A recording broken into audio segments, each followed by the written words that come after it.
AITA for letting my kids disturb my husband during an important work meeting after he said he would handle them for a day to prove how easy my job is. Story 1. I'm 31F and my husband is 36M. We have 2 boys, a 5-year-old and a 7-year-old. My husband works in an office and he has the option to work a few days a week from home, but he prefers not to because he says it's easier to focus in the office. I run a small business from home.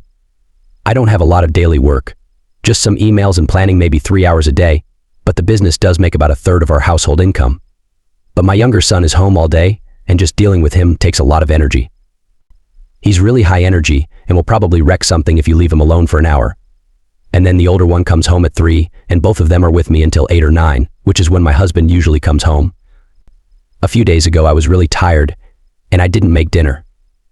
When my husband came home I asked him if we could just order something. He was also tired and we were both short-tempered, so we ended up snapping at each other. He said I should have at least ordered before he got home and he was hungry. I said I forgot and it's not fair that food is always my problem. He said that I'm home all day and I even admit I don't have much work to do, so I'm basically a Sam and should at least take care of dinner. I said he has no idea how much I do every day, and he said he'd handle the kids for an entire day while also working from home just to prove it should be easy for me. I said sure, so he made the arrangements to work from home yesterday. I slept in, and when I woke up he was already frazzled from getting the older one ready for school. He ended up having to cancel a meeting to make breakfast and was worried about that. Then when he took another meeting later on, the boys went out to play in the yard and got super muddy and left footprints all over the house, which he then had to mop, and I didn't help at all. By this point I did feel sort of guilty because it was definitely harder for him to take care of work at the same time, but all I wanted was an apology. He said he was doing this to show that I do nothing all day, and if he just admitted he was wrong I would have helped out straight away. Later on he had another meeting, and he told the boys not to bother him for an hour, but about 20 minutes in, they got in an argument about something, and our younger one went into my husband's room to complain. He was really loud and my husband's video was also on. Then he told the kid to leave him alone, but he was upset and crying and wasn't listening. After a few minutes my husband went back to the meeting and apologized to the other people. When it was finished, he was really angry at me. He said I could see what was happening and I just watched him struggle without helping. I said all you had to say was please help. He said I shouldn't be so petty and prideful. This probably made him look a bit stupid in front of his manager, but it was only a few minutes and I don't think it was the huge deal he made it out to be. Our advice. It sounds like there are some underlying tensions and miscommunications in your relationship that need to be addressed. While it's understandable that your husband wanted to experience your daily routine to gain perspective, it seems like the experiment didn't go as planned. Firstly, it's important to acknowledge each other's contributions to the household and respect the work each of you does, whether it's inside or outside the home. Running a business, even if it's from home, requires time, effort, and dedication. Likewise, managing the household and taking care of the kids is also a demanding task. Your husband's attempt to handle the kids and work simultaneously might have given him a glimpse of your daily challenges, but it's clear that it didn't fully convey the extent of your responsibilities. It's concerning that he approached it with the mindset of proving you wrong rather than trying to understand and support you better. Regarding the incident during his work meeting, it's understandable that he was frustrated, but blaming you entirely for the situation may not be fair. While you could have intervened to help, it's also essential for him to communicate his needs clearly instead of expecting you to read his mind. Moving forward, it would be beneficial for both of you to have an open and honest conversation about your respective roles, responsibilities, and expectations. Express your feelings and concerns calmly, and try to find constructive solutions together. Perhaps establishing a more structured schedule or sharing household duties more evenly could help alleviate some of the strain on both of you. Remember, a successful partnership requires mutual understanding, empathy, and teamwork. First comment, NTA. He deserved a little comeuppance. If he doesn't come home until 8 to 9, you are basically a single mother working part-time while taking full care of 2 small children and maintaining an entire household with little to no help from him. You're allowed to occasionally be exhausted. He was an ass for making you feel guilty about one dinner. He was an even bigger ass to insinuate that what you do is no big deal. The icing on his asshole shit cake was claiming he could easily do it. FKK around and find out. With so many people working from home now, people obviously understand there's a slight possibility a kid will interrupt something. It was likely no big deal to his meeting, and he deserved it. Second comment. NTA. You need to stand your ground. The facts are he asked for this, so he got what he wanted. You gave him a day with the kids whilst working, and he couldn't do it. The worst kind of people are those that can't admit they are wrong. He is being wrong and loud, trying to turn this into you being petty. He made the rules and now he's mad that you followed them. No, he is an ungrateful husband. It sounds like you're a single married woman. You're doing everything whilst also working.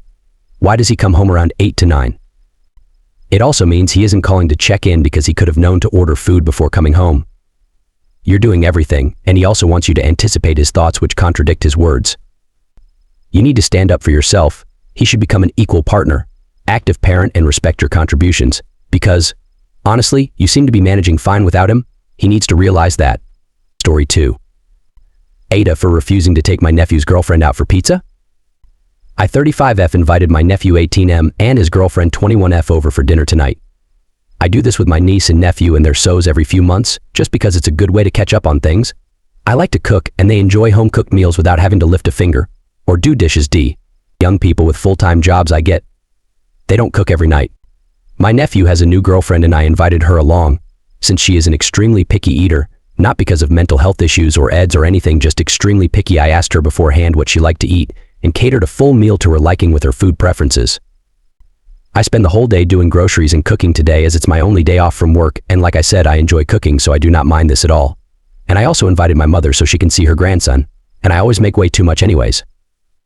I had just finished everything in prep work that I could when my nephew calls, and I can tell he's sort of awkward in calling. I ask him what's up and he very carefully asks me if it's okay that we just go out for pizza instead tonight. I explained to him I rather not since I've been cooking all day and it'll just go to waste, and he explains to me that his girlfriend only likes the food she told me she liked when they come from fast food places, and she's worried she won't like it, so she'd rather either not come at all or go out. For pizza implied that I'm paying for all the pizza as well. I can tell he's sorry for the drama, but I inform him that I'm just not going to budge on this, and I won't be springing for pizza when I've been cooking all day, and that she doesn't have to come, then I'll just see him and my mom. But she would prefer him staying home as well if I won't cater to her needs. And since the car is in her name, I would have to go pick him up, which is half an hour back and forth for me at this point, and not ideal. At this point I was annoyed and told her she was kind of being disrespectful and entitled, and he said he agreed but just couldn't deal with the drama of her right now. I told my mom this and she said that it's financially no problem for me to spring for the pizzas. I could just portion out the food and put it in the freezer, and it's about all of us being together, not about what we actually eat, and that I was being an asshole for not accommodating my guest. So, am I the asshole? Per advice. Navigating family dynamics and preferences can be tricky. You put effort into catering a meal, but your nephew's girlfriend prefers fast food. Refusing pizza might have seemed inflexible, but your frustration is valid. Next time, openly discuss preferences to find a compromise that works for everyone. First comment. Even that is a compromise too far.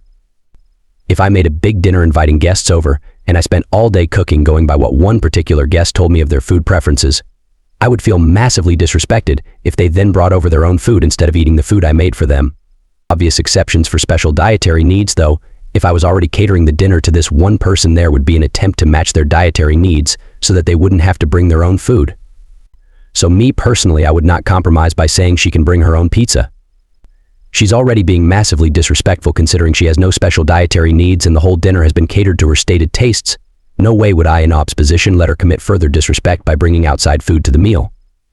So that brings us to just your Uber idea, which is more than fair by bringing the nephew over and excluding the disrespectful parties.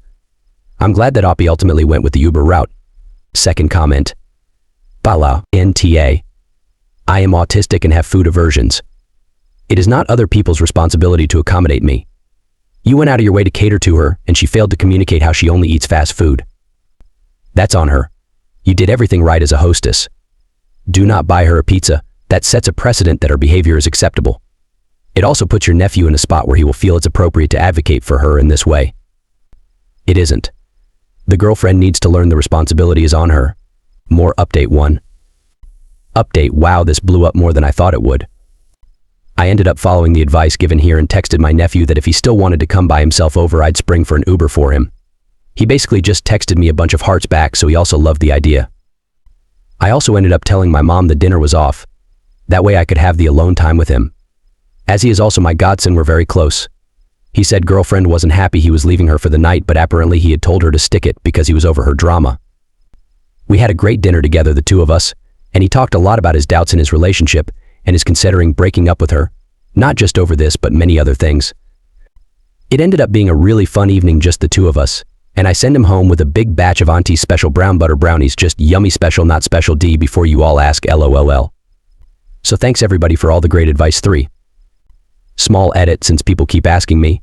I got the brownie recipe off of TikTok about a year ago and the creator's name is Broma Bakery. Enjoy guys.